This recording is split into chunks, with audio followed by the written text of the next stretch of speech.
देखो तुम दोनों के लिए क्या बनाओ है मैंने। पूरे गोकुल में प्रसिद्ध मेरे पेड़े। चलो लो। यशोदा, ये तो बहुत सारे हैं।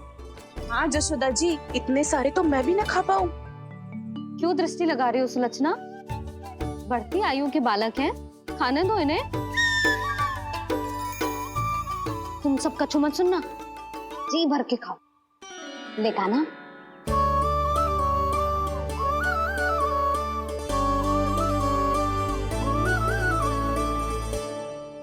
हे नारायण, मैंने अपने कान्हा को जो सिखाओ है, बस वे उसे स्मरण रखे और उसका पालन करे। ले और ले। ले ले।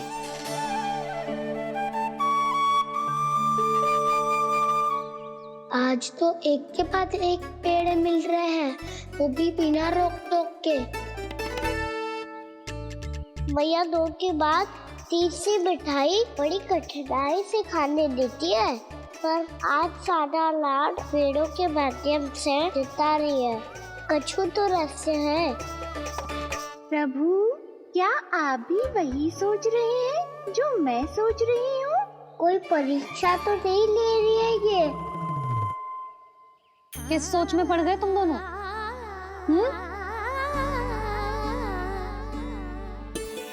खाओ ना। जब तक पेट और मन दोनों ना भर जाए तब तक खाओ। बस यशोदा, इतना पर्याप्त है। अरे ना जिज्जी, घर के शुद्ध मावा और गुड़ के बने, कितना भी खा ले कोई हानि ना होगी। लो और लो।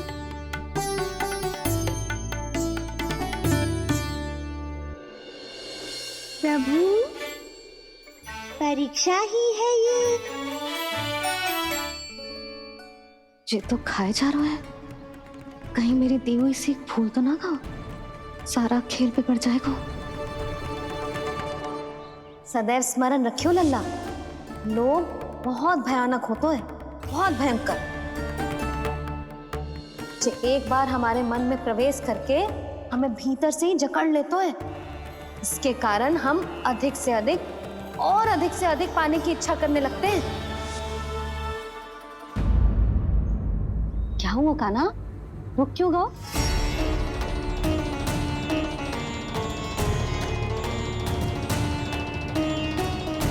आपने तो सिखाया था मैया, जितनी आवश्यकता हो उतना ही लेना चाहिए, लोभ कभी ना करना चाहिए।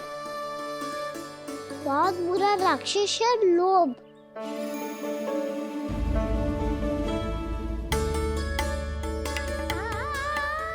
बुरा और खाने में कोई बुराई ना है कान्हा, ले ले। ना मैया, लो मैं अधिक खाऊंगा तो फिर पेट पकड़ के बैठना पड़ेगा।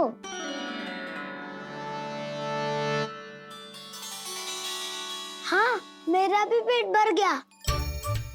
कान्हा सही कह रहा है छोटी माँ, लोग बहुत भयानक राक्षस है। जो भी लोग के चक्कर में पड़ेगो वो बहुत बुरा फंसेगो। अच्छा जाओ, जाके खेलो तुम दोनों। मैया, ये पेड़ अपने सखाओं के लिए भी ले जाऊं मैं?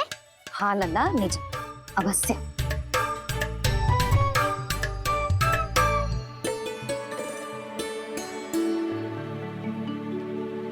देखो, जो बात इन नन्हे से बालकों को भी समझ में आ रही है, वो तुम सबकी समझ क्यों ना आ रही?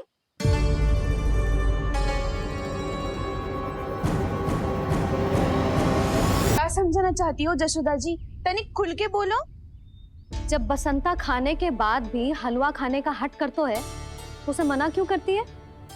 इसीलिए ना, ताकि स्वाद के लोभ में उसका स्वास्थ्य ना बिगड़ जाए। और उज्जवल, जब भरी दोपहरी में बाहर खेलने का हट करतो है, तो तू उसे मना क्यों करती है? इसीलिए ना, कि खेल के लोभ में उसे लू ना लग जाए। हाँ, और पुराण पढ़ना तो अच्छी बात है ना। तो श्री रामा जब रात में दीप के प्रकाश में पुराण की कथाएं पढ़ना चाहते है तो क्यों मना करती है, उसे बता। ताकि कथाओं के लोभ में उसकी दृष्टि खराब ना हो जाए जीजी। तो इसका अर्थ तो यही है ना कि लोभ चाहे पेड़ों का हो, चाहे पुराण की कथाओं का हो, या फिर अधिक धन अर्जित करने का हो, लोभ सदैव हानिकारक ही होता है। जे बात तुम ही सब ना समझोगी तो अपने बालकों को कैसे समझाओगी? बोलो। हम सबकी मैया यहाँ क्यों आई है? डांट पड़ी क्या? चौरी विद्या प्रसारण टोली के बारे में सबको पता चल गो क्या? चिंता के चने चबाना छोड़ो और ये पेड़े खाओ। भीतर और भी गंभीर समस्या पे चर्चा चल रही है। कैसी समस्या? लोग की भयानक राक्षस की समस्या। व्यापारी जी, नंद जी ने कल सभा बुलाई थी और आज रानी यशोदा जी ने सारी स्त्रियों को अपने घर पे बुलाया है। तो आपको नहीं लगता कि हमें कुछ करना चाहिए? करना तो चाहिए गुप्तचर। सबसे पहले हमें हाट जाकर गोकुल वासियों की प्रतीक्षा करनी चाहिए। सूर्यास्त से पहले वो सारे मूर्ख वहां आने वाले हैं, मेरे सामने नारायण के नाम का प्रण लेने। उन्हें चाहे कोई भी कितना भी समझा ले बुझा ले, उससे कोई अंतर नहीं पड़ेगा गुप्तचर। हमारा वास्तविक धन क्या है? दूध, घी, दही, माखन, यही ना? हाँ, तो श्री नारायण की कृपा से तो हमारे पास इसकी कोई कमी ही ना है। तो हम सब तो पहले से ही धनवान हुए ना। तो फिर जे गोधन अपने परिवार और संतान में बांटने के बाद जो भी बचतो है वो तो हाट पे बिखी जातो है ना। तो फिर मथुरा के किसी अपरिचित व्यापारी के साथ माथा फोड़ने की क्या आवश्यकता है? जशोदा जी, हम आपकी और नंदराज की चिंता समझते, पर इसकी कोई आवश्यकता ना है। कुछ उल्टा सीधा नहीं करेंगे हम। विश्वास रखो जशोदा, हम जो कुछ करेंगे समझदारी से करेंगे। लोभ में आके कोई निर्णय नहीं लेंगे हम लोग, है ना? हाँ। अच्छा, अब चलती हूँ। बुलावे की सूचना पाके सब कार्य ऐसे ही छोड़कर आ गई थी।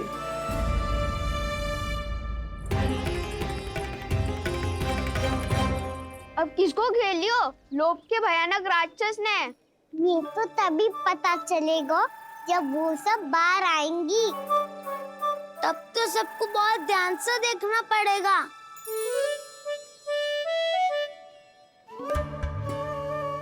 देखना तो पड़ेगा दाऊ, तभी तो पता चलेगा माखन चुराने किसके यहाँ जाना है।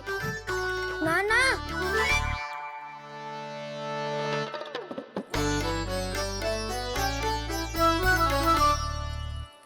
लोग का राक्षस तो उनके पास दिख ना रहे हुए है।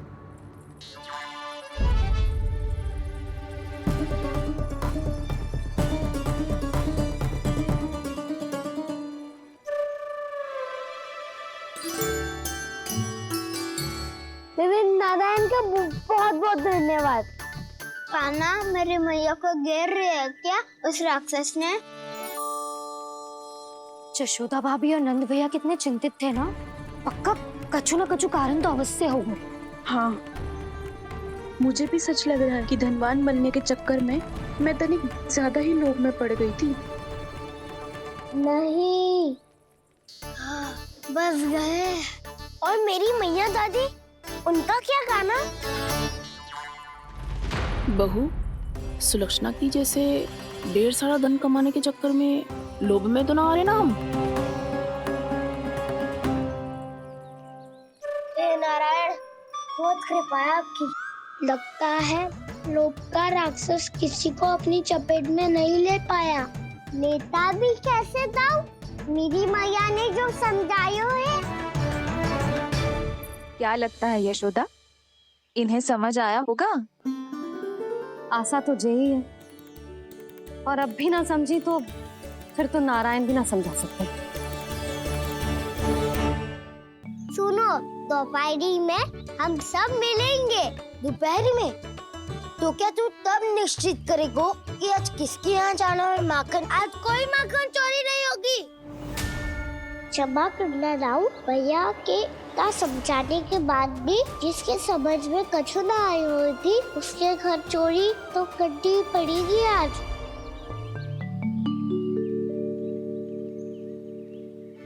व्यापारी जी, सारी स्त्रियां एक साथ यहीं आ रही हैं। मेरे चक्रव्यूह में फंसने की इतनी शीघ्रता कि संध्या तक भी नहीं रुक पाई।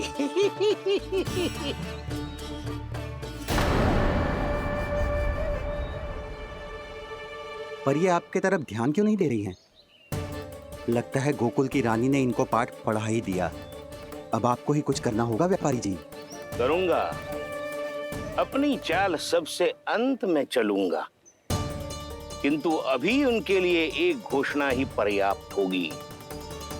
तुमने सबको सूचित तो कर दिया है ना कि सबको अग्रिम धनराशि मिलेगी, वो भी दूध, दही, माखन, घी बेचने के बाद नहीं, वो पहले ही मिला करेगी।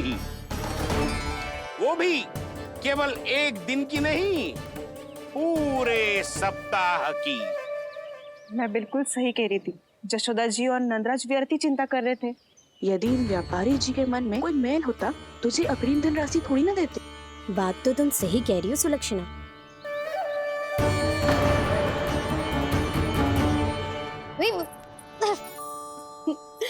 कितनी शरारत करते हो तू? काजल लगाने दे मुझे। भैया पहले मुकुट लगाओ ना।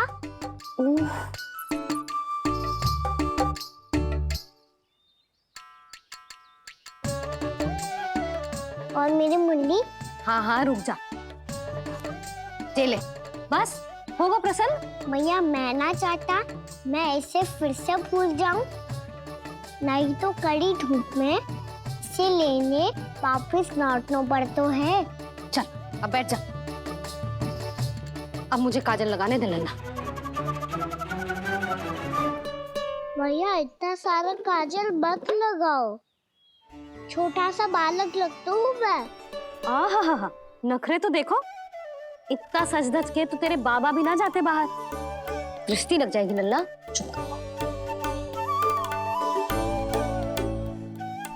उनको तो आ सकता ही ना है भैया, वो तो गोकुल के राजा है। वैसे भी मुझे भी कम मत समझो, मैं भी राजा हूँ अपनी टोली का। कौन सी टोली? अपनी। ये क्या कर रहे हैं प्रभु? बता, कौन सी टोली? बालकों की टोली मैया, मारी खीर वाली टोली का।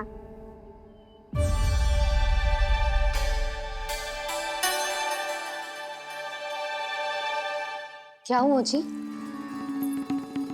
देखो जी, आप इतनी चिंता मत ही करो। आप गोकुल के राजा हो और जे बालकों की टोली का राजा है,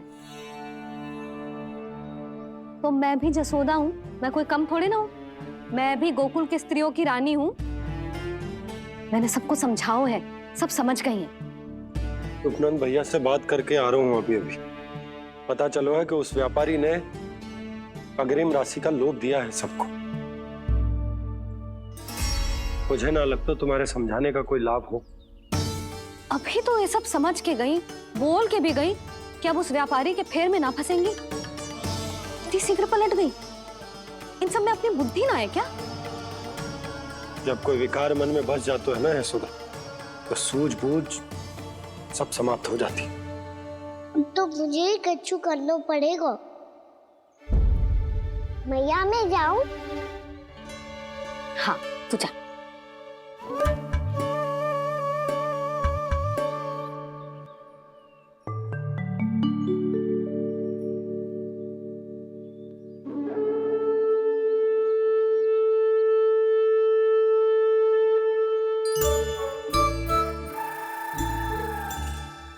बहुत बड़ी समस्या हो गई है सखाओ।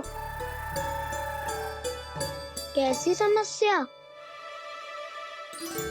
लोभ का भयानक राक्षस कहीं ना गए हो, वो अभी भी यही है।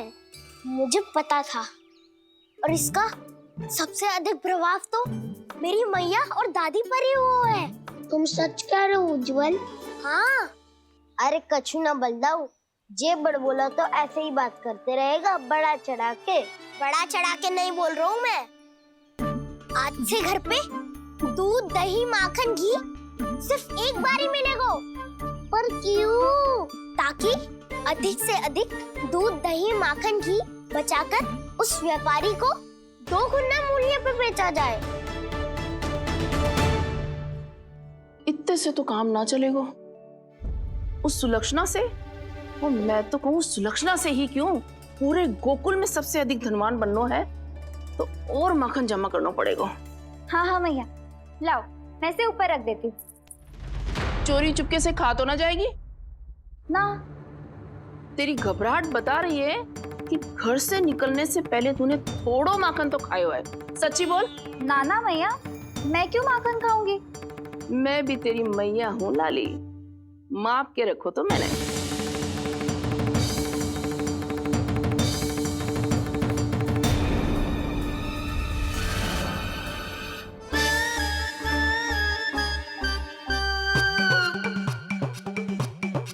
हाय रे, तूने तो सच्ची में माखन खायो है।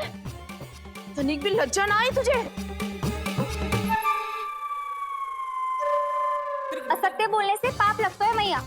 और जितनी बार आप माखन नाप रही है उतनी बार डंडी पे लगा माखन आप स्वयं चाट रही है और दोष मुझ पे दे रही है। वो तो बस मैं इसलिए चाट रही थी कहीं व्यर्थ ना जाए। और तेरी जीभ है कि तीखी मिर्ची। एक तो मैया से बहस करती है और चोरी चुपके स्वयं खा के मैया पे दोष भी धरती है।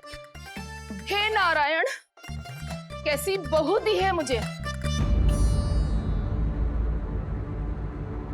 जा, दूर हो जा मेरे कक्ष से। और माखन के तो आसपास भी दिखने की आवश्यकता ना है। इस चटोरी को तो कोई भरोसा ना है। माखन को तो सुरक्षित स्थान पर रखना पड़ेगा।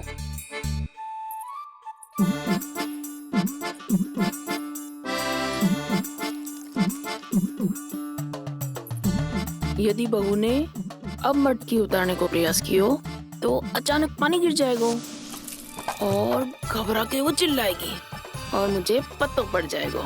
मैया,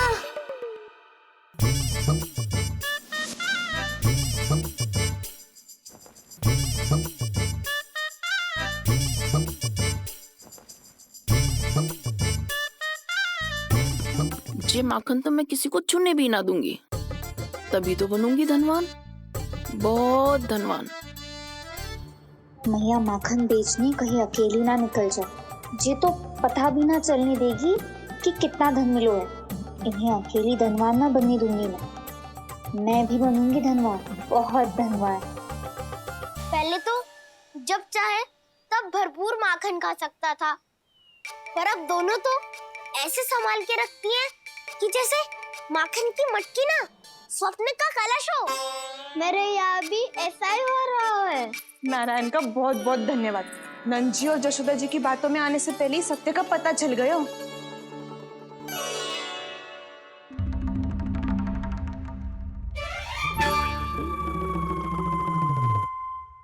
ये इतना सारा माखन? दृष्टि मत लगा। पेट पे पट्टी बांध के रात रात भर भूखा रह के बड़ी कठिनाई से माखन इकट्ठा किया है जे। तो क्या आपने निर्णय ले लियो है कि आप उस व्यापारी को वचन दे दोगी? अरे जब द्वार पे साक्षात लक्ष्मी जी हो तो द्वार बंद ना करते बावली। तू अभी छोटी है। मैं तो कहती हूँ तू भी अपने भविष्य के बारे में अभी से सोचना आरंभ कर दे। कटौती तो मेरे घर पे भी आरंभ हो गई है का ना। वो मैया ने कहा है या दूध चाहिए या दही चाहिए या माखन चाहिए, जो भी चाहिए एक ही बार मिलेगा।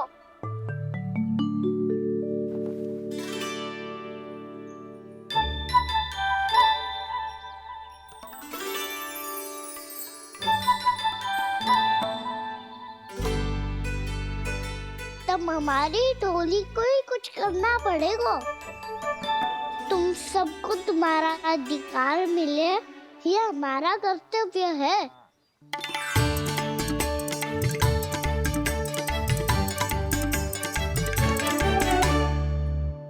अब हम कछु ना कर सकते यशोदा। यदि अब मैंने उन्हें रोको तो उन्हें लगेगा कि मैं उनसे उनकी उन्नति का अधिकार छीन लूं। दूध दही माखन पे सबसे पहला अधिकार बछड़ों का होता है, फिर घर के बालकों का, और ये अधिकार हमें दिलाना चाहिए, है ना दाऊ? मैं सब समझता हूँ कान्हा, तुम मुझसे इसलिए पूछ रहे हो ताकि तुम माखन चोरी की योजना बना सको, पर मैं तुम्हारा समर्थन नहीं करूँगा। पर दाऊ, ना ना, पिछली बार तुमने ही कहा था ना कि हम ये चोरी केवल वानर महाराज की सहायता के लिए कर रहे हैं। लो, वानर महाराज भी आ गए हमारा साथ देने। आज कोई किसी का साथ नहीं देगा, आज कोई